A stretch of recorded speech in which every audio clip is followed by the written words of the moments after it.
আসসালামু আলাইকুম, সবাইকে স্বাগত জানাচ্ছি ফিনটেক বিপিও সার্ভিসের ইউটিউব চ্যানেল হতে। আপনারা জানেন এই চ্যানেলটি থেকে আমরা বাংলাদেশে যারা অ্যাকাউন্টিং ফ্রিল্যান্সিং এর সাথে জড়িত বা অ্যাকাউন্টিং আউটসোর্সিং এর সাথে যারা জড়িত তাদের জন্য নিয়মিত আমরা টিপস এবং গাইডলাইন প্রদান করে আসছি।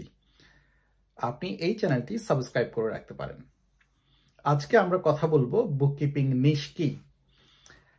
আপনি যদি আপনার বিশেষ কোনো দক্ষতাকে কাজে লাগিয়ে একটি পার্টিকুলার কাস্টমার গ্রুপকে সার্ভিস দেন এবং সেই সার্ভিসের উপর ফোকাস করে আপনার এক্সপার্টিসটা গ্রো করেন, এটাই আপনার বুককিপিং নিশ।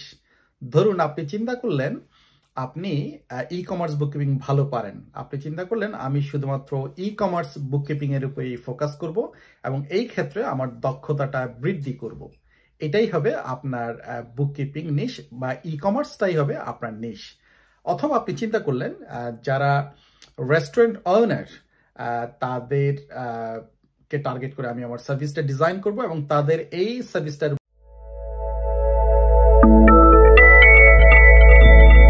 উপর আমি আমার দক্ষতা বৃদ্ধি করব। এটাই হবে এই রেস্টুরেন্ট বিজনেস যারা করেন তারাই হবে আপনার বুককিপিং নিশ।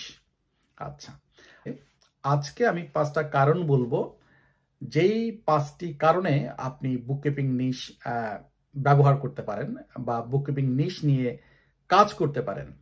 প্রথমত, আপনি যে কোনো জেনারেল বুককিপারের চাইতে বেশি আর্ন করবেন। আমি এটাকে সহজভাবে বোঝানোর জন্য আমি একটা এক্সাম্পল দিতে পারি। আপনি ধরুন একজন সাধারণ ডক্টর যিনি এমবিবিএস পাস, তার চাইতে একজন স্পেশালাইজড ডক্টর অনেক বেশি আর্ন করেন। ঠিক একইভাবে আপনি যদি কোনো একটা পার্টিকুলার নিশ নিয়ে কাজ করেন, আপনার এক্সপার্টিজের জন্য আপনি যে কোনো জেনারেল বুককিপারের চাইতে বেশি আর্ন করবেন। এছাড়া আপনি যখন একটি পার্টিকুলার সেক্টর নিয়ে কাজ করবেন, এই সেক্টরে আপনার নলেজ এবং দক্ষতা বৃদ্ধি করা তুলনামূলকভাবে সহজ। ধরুন একবার আপনার কাছে একটা ই কমার্স বুককিপার এলো, সেটাও আপনি নিলেন। আপনি এখন এরপর আবার একটা রেস্টুরেন্ট ওনার এলো, সেটাও নিলেন। আপনি হয়তো ই কমার্স বুককিপিং জানতেন কিন্তু রেস্টুরেন্ট ওনারের বুককিপিংটা আপনার ওইভাবে জানা ছিল না, আবার আপনি ওটা জানার চেষ্টা করলেন। এর কয়েকদিন পর আবার একটা চ্যারিটি ক্লায়েন্ট এলো, আপনি সেটাও নিলেন, আবার নতুন করে চ্যারিটি শিখতে গেলেন। এতে আপনার সময় যাবে, অর্থ যাবে, কিন্তু আপনার এক্সপার্টিসটা কোন একটা পার্টিকুলার ফিল্ডে গ্রো করবে না। আপনি 3টা সেক্টরে সমভাবে ফোকাস দিতে গিয়ে আপনি কোনোটাতেই স্পেশালাইজড হতে পারবেন না। তাহলে আমরা 2 নম্বর যে পয়েন্টটা বলেছি সেটা হচ্ছে আপনার এক্সপার্টিস গ্রো করবে আপনি যদি পার্টিকুলার একটা সেক্টরে কাজ করেন। আচ্ছা, 3 নম্বর যে কারণ সেটি হচ্ছে ক্লায়েন্ট লয়ালিটি।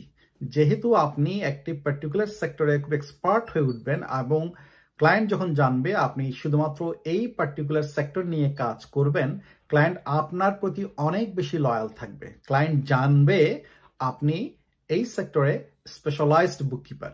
4 নম্বর যে কারণটি সেটা হচ্ছে আপনি স্পেশালাইজড হওয়ার কারণে আপনার এক্সিস্টিং ক্লায়েন্টের কাছ থেকে আপনি প্রচুর রেফারেল পাবেন।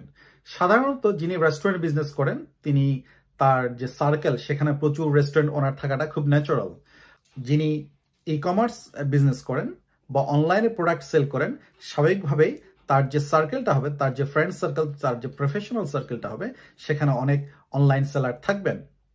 তো সঙ্গত কারণেই আপনি আপনার এক্সিস্টিং ক্লায়েন্টের কাছে প্রচুর রেফারেল পাবেন, অনেক কম খরচে কম সময়ে আপনি নতুন নতুন ক্লায়েন্ট পাবেন।